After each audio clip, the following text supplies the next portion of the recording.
যে গ্রেফতার করা হয়েছে এবং থানায় এনে রাখা হয়েছে তার প্রতিবাদেই কিন্তু তারা এখানে অবস্থান কর্মসূচি করছেন এবং এই মুহূর্তে তারা সবাই চাঁদগাঁ থানার যে মূল ফটক সেই মূল ফটকের সামনেই কিন্তু উপস্থিত আছেন আমরা দেখতে পাচ্ছি এবং তারা বর্তমানে তাদের একটি প্রতিনিধি দল যেটা আছে সেটা তারা ভিতরে গিয়ে চাঁদগাঁও থানার যারা দায়িত্বরত কর্মকর্তারা রয়েছেন তাদের সাথে আলাপ করছেন এবং একটি শান্তিপূর্ণ সমাধানের জন্য তাদের কাছ থেকে কথা বলে জানতে পেরেছি যে তারা এখানে এই মুহূর্তে অবস্থান করছেন। আমরা যদি একটু কথা বলার চেষ্টা করি যে ইসলামী আন্দোলন বাংলাদেশের পক্ষ থেকে একটু আমাদেরকে সংক্ষেপে বলবেন যে আসলে মূলত ঘটনাটি কি ঘটেছিল।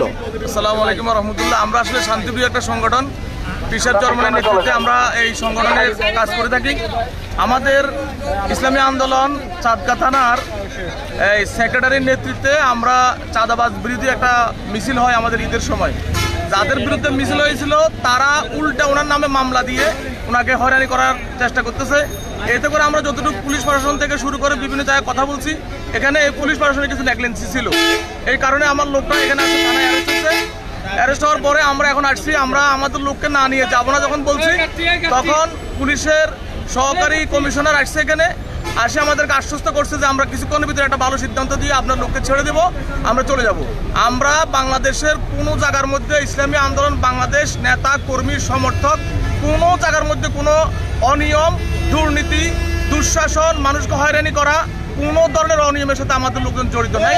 সেই হিসাবে যেহেতু আমাদের লোকজনকে এখানে হয়রানি করা হচ্ছে, এই জন্য আমাদের এখানে উপস্থিতি। একটু বলবেন যে কোন ঘটনা থেকে আসলে এটা সূত্রপাত হয়েছিল? ঘটনা হয়েছিল যে ওই রমজানের আগে আমাদের একটা চাঁদাবাজ বিরোধী কাপ্তা রাস্তা মাথায় একটা মিছিল হয়েছিল। ওখানে কিছু বিভিন্ন দলের ফেসিস্টের সাথে সহযোগী করে বর্তমানে একটা রাজনৈতিক দল সারা বাংলাদেশে চাঁদাবাজি করতেছে। আপনি জানেন, আমি নাম বলতেছি না, এরা সারা বাংলাদেশে চাঁদাবাজি করতেছে এখন।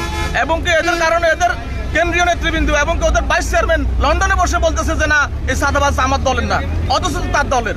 ওরাই যখন চাঁদাবাজি করতেছে পারতেছে না, প্রশাসনিক ভাবে এখানে 300 সিএনজি আছে, এক সিএনজি থেকে ডেলি 50 টাকা করে আদায় করতো। যখন আদায় করতে আমাদের লোকজন মিছিল করে বন্ধ করেছে, এখন যখন টাকা খাইতে পারতেছে না, এখন বিভিন্ন জায়গায় টাকাটা যাইতো, সব জায়গায় বন্ধ হয়ে যাওয়ার কারণে আমার এই নিরীহ লোকটাকে থানায় ধরে নিয়ে আসছে এবং অ্যারেস্ট করে রাখছে। এখন আমাদের সাথে পুলিশ প্রশাসনের সাথে কথা হয়েছে যে ওরা সুস্থ একটা তদন্ত করে বাদিকে নিয়ে আসা নিরপেক্ষ একটা তদন্ত করে আমার লোককে ছেড়ে দেবে ইনশাআল্লাহ। এই কথা আমাদের কমিটমেন্ট দিছে। আমার লোক না ছাড়া পর্যন্ত আমরা এখান থেকে যাবো না ইনশাআল্লাহ।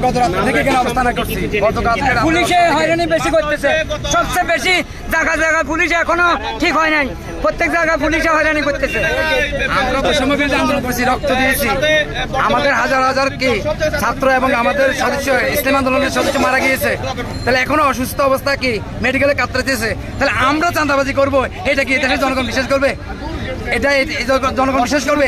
তাহলে প্রশাসনের উচিত ছিল আমাদের সুস্থ তদন্ত করে উনাকে গ্রেপ্তার করা। দর্শক, কথা বলছিলাম ইসলামী আন্দোলন বাংলাদেশের নেতৃবৃন্দের সাথে। তারা বলছেন তাদের এক সেক্রেটারি যিনি চাঁদগাঁও থানার এবং যিনি চাঁদগাঁও থানার Immigration to Canada. We provide the best quality service and solution for Canada immigration. Please visit our website and contact for details.